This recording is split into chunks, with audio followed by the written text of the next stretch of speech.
નમસ્કાર વિદ્યાર્થી મિત્રો, easy learn by Sangali sir YouTube ચેનલમાં આપનું હાર્દિક સ્વાગત છે। આજે આપણે ગણિત ધોરણ 7 પૂર્ણાંક સંખ્યા લીડર સ્વાધ્યાય 1.1 ના દાખલા જોઈશું। ગયા વખતે આપણે સ્વાધ્યાય 1.1 નો પહેલો દાખલો જોયો તો આજે આપણે બીજા ક્લાસમાં ચાલુ કરીશું। વિદ્યાર્થી મિત્રો કેમ છો? મજામાં? આપ કુશળ હશો એવું માનું છું। હવે આપણે દાખલા ચાલુ કરીશું। સ્વાધ્યાય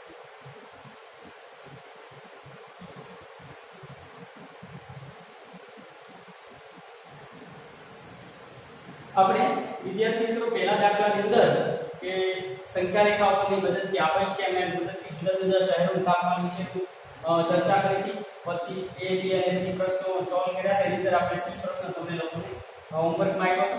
આજે આપણે જોઈએ દાખલા નંબર 2। કોઈ એક પ્રશ્નોત્તરીમાં સાચા જવાબ માટે ધન અંક આપવામાં આવે છે અને ખોટા જવાબ માટે ઋણ અંક આપવામાં આવે છે। જો 5 ક્રમિક રાઉન્ડ છે કે પ્રાપ્ત કરેલ અંકો 25 -5 -10 15 અને 10 છે તો અંતમાં તેના કુલ કેટલા ગુણ હશે? તો અહીંયા આપણે જોઈએ ગણિત ધોરણ 7 સ્વાધ્યાય 1.1 દાખલા નંબર 2। સાચા જવાબ માટે આપણે શું આપવામાં આવે છે? સાચા જવાબ માટે ધન પૂર્ણાંક આપવામાં આવે છે અને ખોટા જવાબ માટે ઋણ પૂર્ણાંક આપવામાં આવે છે। તો આપણે કુલ કેટલા આપ્યા છે? કુલ ગુણ જોઈએ તો 25 -5 10 25 -5 -10 પછી આગળ 15 અને 10 15 અને 10। હવે તમને ખબર પડી કે વિદ્યાર્થી મિત્રો આ 25 છે તો એનો મતલબ એવો કે એ સાચો જવાબ હશે। 15 છે એ સાચો જવાબ હશે એટલે 10 છે સાચો જવાબ હશે। और -5 અને -10 છે એ ઋણ પૂર્ણાંકમાં છે એટલે એ પ્રશ્ન એનો ખોટો પડ્યો હશે એવું આપણે માનીએ। હવે આપણે તો કુલ ગુણ છે તો શું કરીશું? કુલ ગુણ માટે આપણે શું કરીશું? કુલ ગુણ માટે ઓકે બધા અંકોનો સરવાળો કરવો પડે એટલે આપણે બધા વચ્ચે સરવાળા નિશાની મૂકશું એટલે કે 25 + -5 + -10 + 15 + 10 આ બધાનો આપણે સરવાળો કરીએ એટલે પહેલા આપણે ક્રમમાં ગોઠવી લઈએ। બધા ધન સંખ્યા છે એની બાજુ લઈ આવીએ 15 + 10 અને પછી ઋણ સંખ્યા છે એને આપણે બાજુ લઈ આવીએ। ચાલો હવે જો 25 અને 15 એટલે 25 ને 15 40 40 ને 10 એટલે 50 વત્તા -5 અને -10 બંને સંખ્યા ઋણ છે મિત્રો। બે સંખ્યા ઋણ હોય જો આપણે સરવાળો કરવાનો હોય તો આપણે સરવાળો કરી નિશાની ઋણ સંખ્યાની આપવાની છે એટલે -10 અને -5 થશે -15। તો હવે આ છે એ 50 માંથી આપણે 15 ને બાદ કરવાના છે। એક ધન સંખ્યા છે અને એક ઋણ સંખ્યા છે એટલે 50 માંથી તમે 15 ને બાદ કરો એટલે 35 જવાબ આવે। તો એમને કુલ ગુણ કેટલા મળ્યા હોય? 5 પ્રશ્નો પૂછ્યા હોય તો એમને બે પ્રશ્નો ખોટા પડ્યા હોય તેના આધારે એને કુલ 35 ગુણ મળ્યા હોય છે। આ જે છે આપણો જવાબ છે દાખલા। ચાલો હવે જોઈએ આપણે દાખલા નંબર 3। સોમવારે શ્રીનગરનું તાપમાન -5 સેલ્સિયસ હતું અને મંગળવારે એનું તાપમાન છે -2 સેલ્સિયસ ઓછું થયું। તો મંગળવારે શ્રીનગરનું તાપમાન શું હતું અને બુધવારે તાપમાન 4 સેલ્સિયસ વધી ગયું તો આ દિવસે એનું તાપમાન કેટલું છે? આ દિવસે એટલે બુધવારે આપણે અહીંયા સોમવારનું તાપમાન આપ્યું છે, મંગળવારે 2 સેલ્સિયસ ઓછું થયું, બુધવારે 4 સેલ્સિયસ વધી ગયું તો આ દિવસે તાપમાન એનું કેટલું હશે? અહીંયા વાત કરવાની છે આપણે। પહેલા દાખલા નંબર 3 છે। દાખલા નંબર 3 શહેરનું નામ આપ્યું છે આપણને શ્રીનગર। હવે સોમવારે કેટલું તાપમાન હતું તે આપણે જોઈએ। સોમવારે તાપમાન તો કે -5 સેલ્સિયસ હતું એટલે -5 સેલ્સિયસ। મંગળવારે કેટલું ઘટે છે? મંગળવારે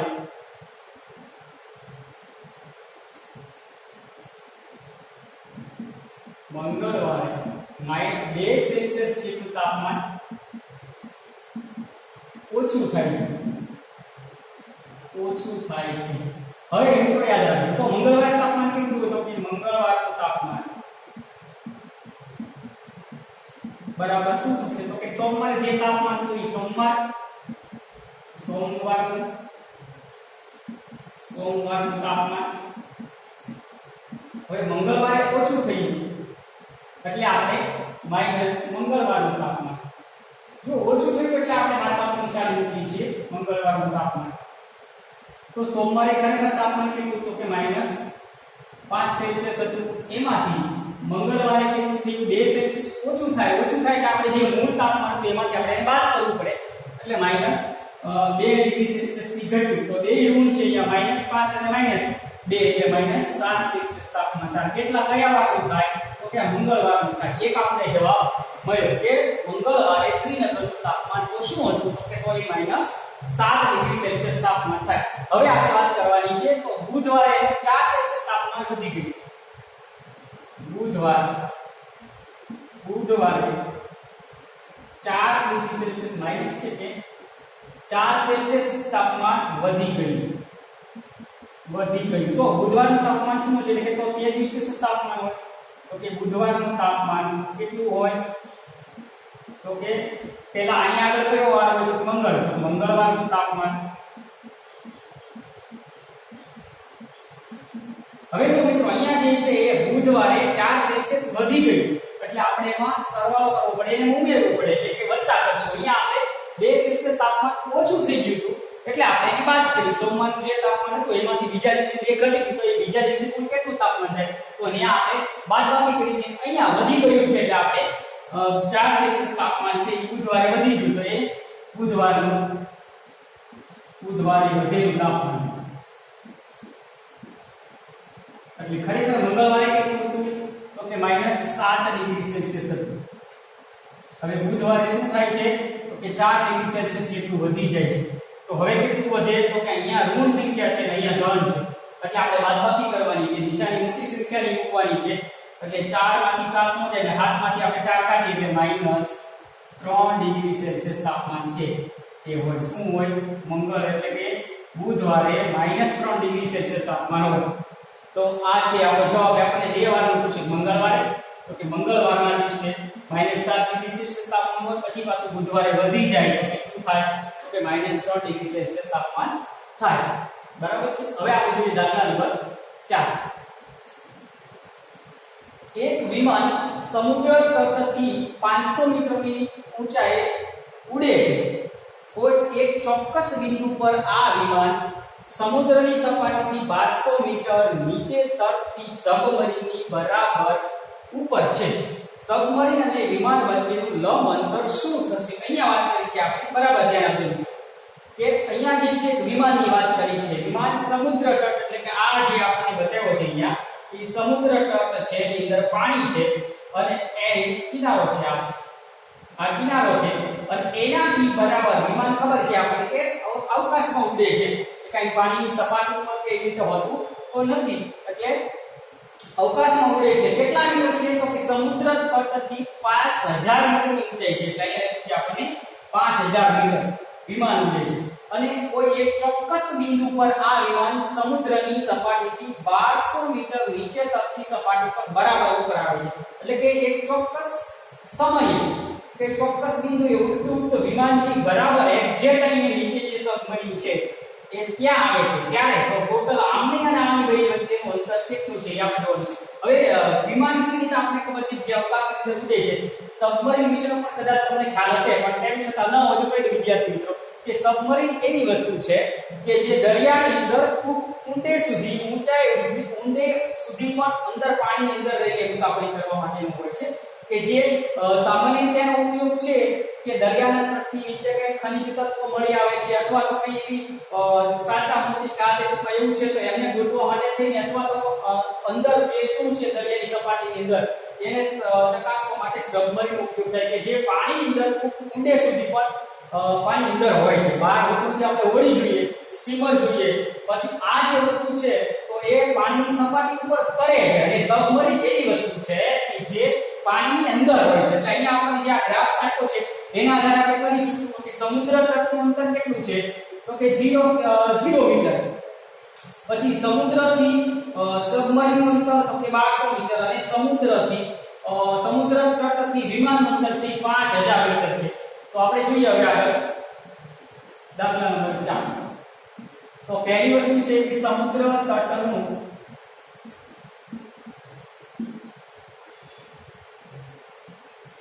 અંતર. તો એ ખરેખર કેટલું છે? તો કે બરાબર સમુદ્ર તટ છે ને આપણે 0 મીટર સમજીએ છીએ. તો 0 મીટર. પછી સમુદ્ર તટથી વિમાન વચ્ચેનું અંતર. વિમાનનું અંતર કેટલું થશે એ આપણને આપ્યું છે કે આ સમુદ્ર તટ અહીંયા 0 છે. 0 થી વિમાન વચ્ચેનું અંતર છે એ આપણને અહીંયા આપ્યું છે 5000 મીટર. એટલે બરાબર 5000 મીટર. પછી હવે આગળ જોઈએ આપણે કે સમુદ્ર તટથી સબમરીન વચ્ચેનું અંતર.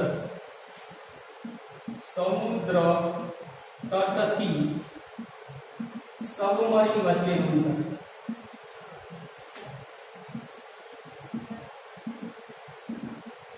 બરાબર 1200 મીટર.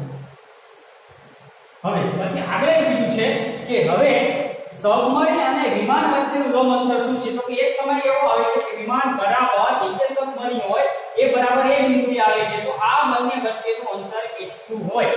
તો આપણે જોઈએ તો વિમાન અને સબમરીન વચ્ચેનું લંબ અંતર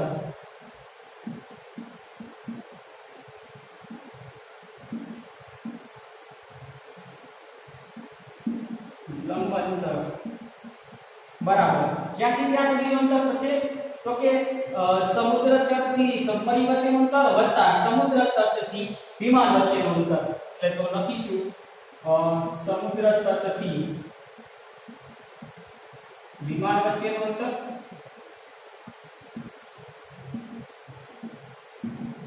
હવે વિદ્યાર્થી મિત્રો અહીંયા આ જે છે બેનો કુલ સરવાળો કરીએ એટલે કે સમુદ્ર તટથી સબમરીન વચ્ચેનું અંતર અને સમુદ્ર તટથી વિમાન વચ્ચેનું અંતર આ બેનો જો આપણે સરવાળો કરીએ તો આપણને સબમરીન થી વિમાન સુધીનું લંબ અંતર મળે.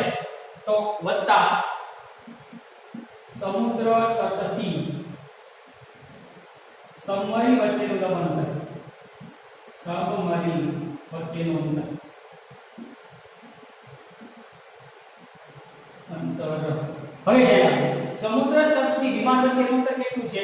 તો કે 5000 મીટર વત્તા સમુદ્ર તટથી સબમરીન વચ્ચેનું અંતર છે 1200 મીટર. તો ટોટલ બેનો સરવાળો કરીએ એટલે 6200 મીટર થાય. તો આ જે છે આપણા દાખલાનો જવાબ છે 6200 મીટર છે એ લંબ અંતર કુલ થાય. એટલે સબમરીન થી શરૂ કરીને વિમાન વચ્ચેનું લંબ અંતર છે એ ટોટલ આપણને જો મિત્રો સીધો સરવાળો કરીને આપણે જવાબ લખી શકીએ પણ એવું આપણે કરવાનું નથી. એટલે આપણે વ્યવસ્થિત રીતે લખવાનું છે કે સબમરીન સમુદ્ર તટથી નું લંબ અંતર સમુદ્ર તટથી વિમાનનું અંતર આ રીતે આપણે સ્પેસિફિકેશન કરવાનું છે. એટલે અહીંયા બરાબર કહું છે તો આપણે ફરી લખી દઈએ 6200 મીટર છે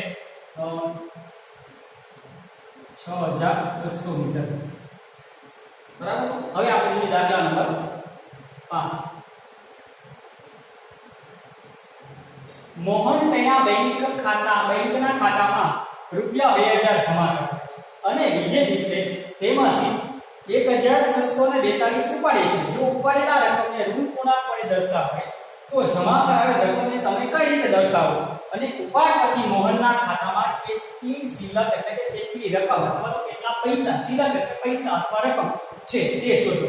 હવે અહીંયા વિદ્યાર્થી મિત્રો ખાસ ધ્યાન આપજો. હવે અત્યારે તો તમે પહેલા અમે તમારી જેવડા હતા એટલે કદાચ બેંકના ખાતા અને બેંક વિશે પરિચિત હતા નહીં, પણ આજે તો એવો સમય આવી ગયો ડિજિટલાઇઝેશન એટલે તમારું પણ બધાની બેંક એકાઉન્ટમાં ખાતું છે અને તમારા બધાની સરકારી શાળાની શિષ્યવૃત્તિ છે, ગણવેશની સહાય છે બેંકના ખાતામાં આવે છે.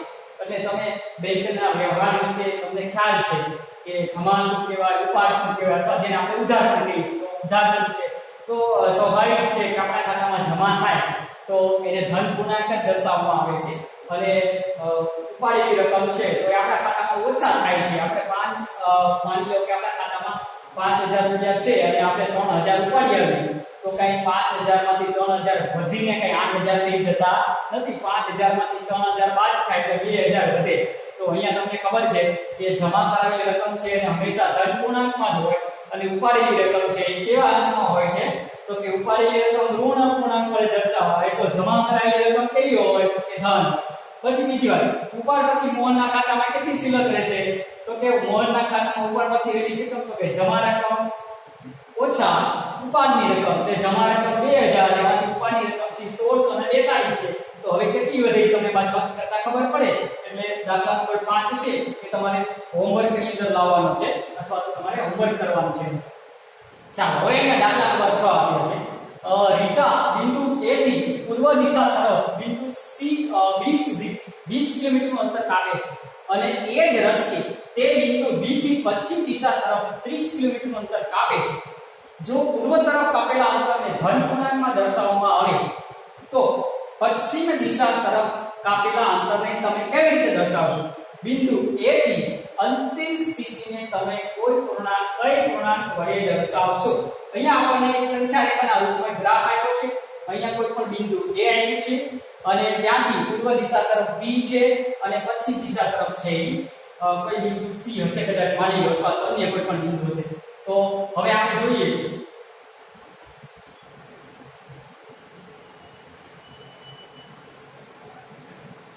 દાખલા નંબર 6.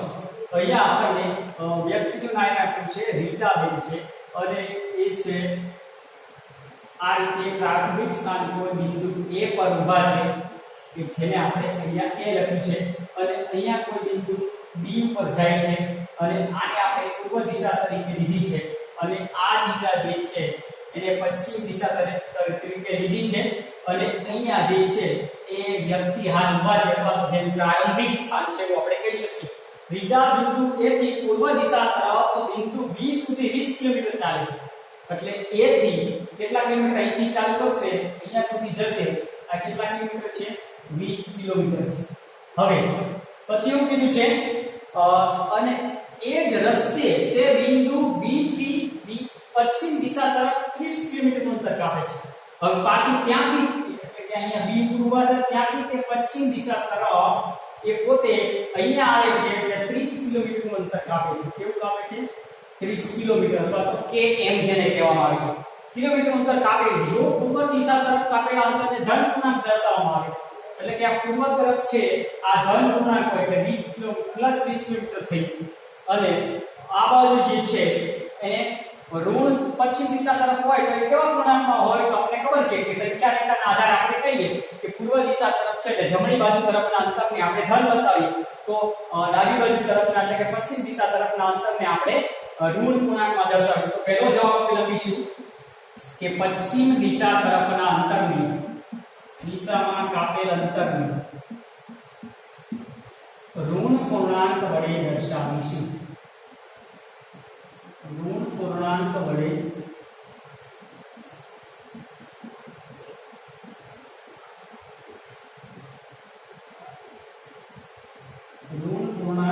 દર્શાવીશું. હવે પહેલો જવાબ આપણને મળી ગયો કે તમે પશ્ચિમ દિશા તરફ કાપેલા અંતરને તમે કઈ રીતે દર્શાવશો તો કે ઋણ તરફ. હવે બિંદુ A થી તેમની અંતિમ સ્થિતિને તમે કઈ પૂર્ણાંક સંખ્યા વડે દર્શાવશો? હવે બિંદુ A થી એમની અંતિમ સ્થિતિ એટલે A થી એમની અંતિમ સ્થિતિ કે ખરેખર ઈ હતા ત્યાં પહેલા A થી ક્યાં હતા? B ઉપર ગયા. B ઉપરથી પાછી કઈ બાજુ ગયા? એટલે એ છે પશ્ચિમ બાજુ એટલે કે જે C અંતર આપણે કદાચ દાખલા તરીકે માની લઈએ તો એ C છે. તો એમને આપણે કઈ દિશા તરીકે અથવા તો કયા અંક તરીકે દર્શાવીશું? તો કે કયા પૂર્ણાંક સંખ્યા વડે દર્શાવશું? તો કે ઋણ પૂર્ણાંક વડે. તો કે રીટાએ આપેલું અંતર બરાબર આપણે ખબર છે કે અત્યારે ઓલરેડી પહેલા છે કે A થી B નું અંતર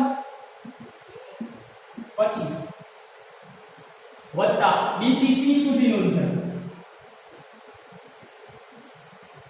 અહીંયા જે છે પહેલા 20 કિલોમીટર ચાલે એટલે આ ધન છે ત્યાંથી પાછા પશ્ચિમ દિશા તરફ ચાલે એટલે ઋણ થાય એટલે B થી C સુધીનું અંતર. તો A થી B સુધીનું અંતર છે ધન પૂર્ણાંકમાં આપણે દર્શાવીશું કારણ કે પૂર્વ દિશા તરફ જાય છે વત્તા B થી C સુધીનું અંતર છે પશ્ચિમ દિશામાં આવે એટલે -30 આપણે બતાવીશું. એટલે એ ટોટલ કેટલું અંતર કુલ અંતર કાપે તો કે 20 એ ધન છે અને 30 થી માઈનસ છે એટલે -10 કિલોમીટરનું અંતર કઈ દિશા તરફ કાપશે તો કે તે પશ્ચિમ દિશા તરફ આપશે.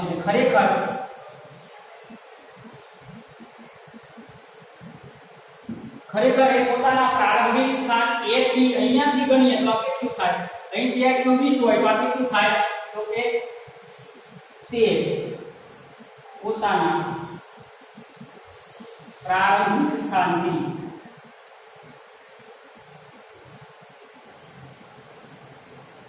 -10 કિલોમીટર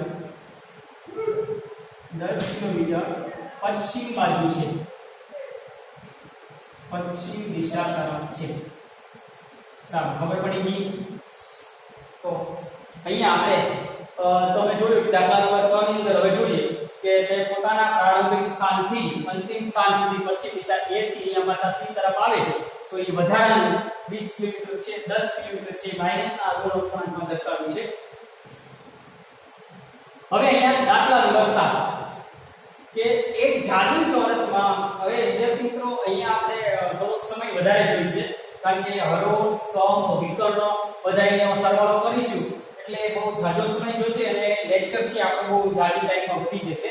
એટલે હવે અહીંથી નેક્સ્ટ ટાઈમ જે છે આપણો 7મા દાખલા જે છે એ આપણે નેક્સ્ટ ટાઈમ લઈશું. હવે તમારે હોમવર્કમાં બીજું શું લાવવાની વાત કરીએ? આપણે દાખલા નંબર 5 તમને આપેલો છે.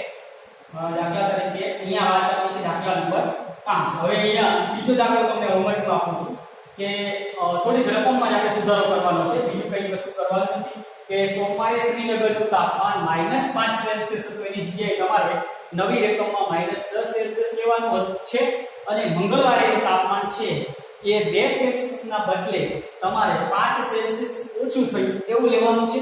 અને એના પછી બુધવારે 4 સેલ્સિયસ વધી ગયું, એની જગ્યાએ તમારે 6 સેલ્સિયસ લેવાનું છે. એટલે ફરી વખત મિત્રો કહી દઉં છું, સોમવારે શ્રીનગરનું તાપમાન અહીંયા -5 છે તો તમારે હોમવર્કમાં -10 લેવાનું છે. મંગળવારનું તાપમાન 2 સેલ્સિયસ ઓછું થયું, એની જગ્યાએ તમારે 5 સેલ્સિયસ વધારે લેવાનું છે. અને પછી આગળ લેવાનું છે કે બુધવારનું તાપમાન અહીંયા 4 સેલ્સિયસ છે, એની જગ્યાએ તમારે 6 સેલ્સિયસ કરવાનું છે. અને આ જ દાખલો ફરી વખત તમારે ગણી લાવવાનો. એના પછી બીજો હોમવર્કનો દાખલો કહું છું કે દાખલા નંબર 4 ની અંદર પણ આપણે એ જ રકમમાં સુધારો કરવાનો છે. દાખલા તરીકે સમુદ્ર તટથી વિમાનનું અંતર છે એ 5000 મીટર છે, એની જગ્યાએ તમારે 7000 મીટર લેવાનું છે. અને સબમરીનનું અંતર છે અહીંયા 1200 મીટર છે, એની જગ્યાએ તમારે 1500 મીટર લેવાનું છે. એટલે ફરી વખત યાદ રાખજો કે સમુદ્ર તટથી વિમાનનું અંતર છે એ તમારે અહીંયા જે આપણે 5000 મીટર લીધું છે એ તમારે 7000 મીટર લેવાનું છે. અને સમુદ્ર તટથી જે અંતર છે એ 1500 મીટર લેવાનું છે. એટલે દાખલા નંબર 1 અને 2 અને આ ત્રીજો દાખલો હમણાં જે આપણે આપ્યો છે તમને 5મો દાખલો, એટલે 3 દાખલા હોમવર્કમાં થયા છે. અને હજી આગળ જોઈએ કે આ જ દાખલો સેમ કન્ડિશનમાં રીટા છે, એની જગ્યાએ તમારે મીના શબ્દ વાપરવાનો છે. મીના બિંદુ A થી પૂર્વ દિશા તરફ P સુધીનું અંતર કાપે છે, 20 કિલોમીટર લખ્યું, ત્યાં તમારે 40 કિલોમીટર 10 અહીંયા તમારે 30 કિલોમીટર લખ્યું, જગ્યાએ તમારે 50 લેવાનું છે. ફરી વખત વિદ્યાર્થી મિત્રો કહી દઉં છું કે રીટાની જગ્યાએ તમારે મીના શબ્દ વાપરવાનો છે. 20 કિલોમીટરની જગ્યાએ 30 કિલોમીટરનું અંતર કાપે છે અને અહીંયા 30 કિલોમીટરની જગ્યાએ તમારે 50 કિલોમીટર સુધીનું અંતર કાપે છે. એટલે આવી રીતે ગણો તો તમારે 1 2 3 અને 4 દાખલા છે તમારે હોમવર્કમાં થશે. એટલે ફરી વખત વિદ્યાર્થી મિત્રો પાછા મળીશું નેક્સ્ટ ટાઈમ. જો તમને અમારો વિડીયો ગમ્યો હોય તો લાઈક કરજો અને અન્ય તમારા સગા સંબંધી કે જે 7મા ધોરણમાં ભણે છે તો વિદ્યાર્થી મિત્રોને શેર કરજો. નમસ્કાર.